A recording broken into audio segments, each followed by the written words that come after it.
मग ही गाडी सकाळपासून दुसऱ्यांदा फिरताना संबंधित नागरिकांनी मला फोन करून सांगितली पहिल्यांदा राऊंड झाली साहेब, आत्ता मी बघितलं दुसऱ्यांदा परत एकदा गाडी भरती आहे.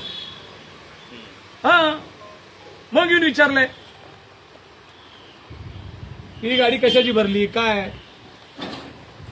अहो एकीकडे आपण रोज गरिबाचे तोडून आणतो, लोक रस्त्यावरचे रडा लागलेत, पण आपण म्हणतो चला शहर स्वच्छतेच्या नावाखाली मोहीम चालू आहे, चांगली गोष्ट आहे. पण साहेब ही काय शहर स्वच्छ करायचं आहे का शहर साफ करायचं आहे लोकांच्या खिशातनं पैसे काढून. सर हे काय म्हणतात तुमचं बघा साहेब, बघा तरी अतिक्रमण विभाग मग त्यांचं अतिक्रमण विभाग नियंत्रण अधिकारी. हो हे कुठं चाललं गाडी कुठली आहे बाहेरची गाडी दिसते की हो. एफआर करायचं करा साहेब, करून टाका एफआर. आहे बघा त्याच्यामध्ये काय नाही, तुम्हाला काय करायचं करा, नियमाप्रमाणे काय करायचं करा. असं मॅडम आहेत खाते साहेब तुम्ही गाडी धरली ना, माल चोरीला चालाय म्हणताना तुम्ही काय करायचं करा.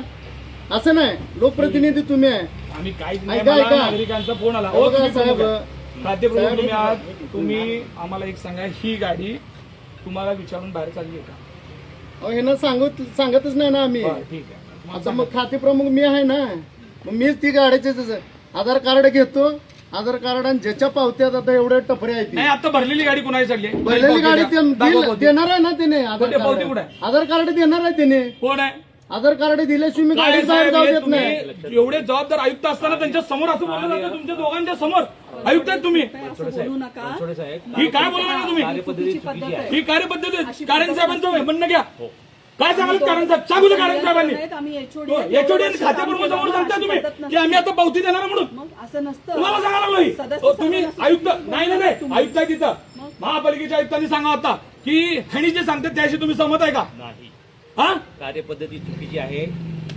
जे नियंत्रण अधिकारी आहेत विभागाचे त्यांनी जी कार्यपद्धती अवलंबला पाहिजे त्या पद्धतीचं इथं चित्र दिसत नाहीये. त्यांनी त्याचा व्यवस्थित खुलासा घ्या आणि गाडीच्या संदर्भात जी काही कायदेशीर कार्यवाही आहे ती करण्यात येईल.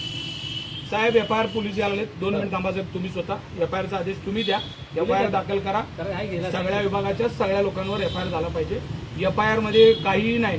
जे इथं होते तुमच्याकडे अजून माझ्याकडे कॅमेरे आहेत, इथले कॅमेरे तुम्ही तपासायचे, पोलीस तपासतील. तुम्ही नाही हात लावाच त्याला, तिथं पोलीस त्याला त्या कॅमेऱ्याला हात लावतील.